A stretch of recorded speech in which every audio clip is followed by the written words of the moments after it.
friends, মোৰ নতুন এটা short video লৈ আপোনালোকক আকৌ স্বাগতম জনাইছো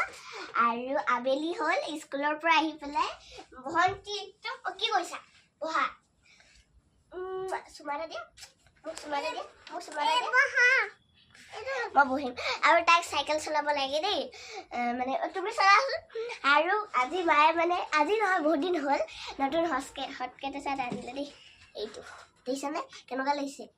দিছে ভাল লাগিছেনে আপোনালোকেও ল'ব পাৰিব দেই আমাৰ ওচৰৰ দোকানৰ পৰাই লৈছে বাৰু এয়া নতুন পেকেট আছে পুৰা আৰু স্কুলৰ পৰা আহি মই মানে পকৰি ঘুগুনি খাব গৈছিলোঁ আৰু আপোনালোকে বাৰু আজি দিনটো কি কৰিলে ক'ব দেই কমেণ্টত আৰু তাকে সেই ভণ্টিৰ লগত দিনটো কটাব নাপাওঁ যিহেতু আবেলিতে ভণ্টি আহে আৰু সেইবাবে অলপ ভণ্টিৰ লগত খেলোঁ ঐ আঠ নাচলে নাযায় বহা কবি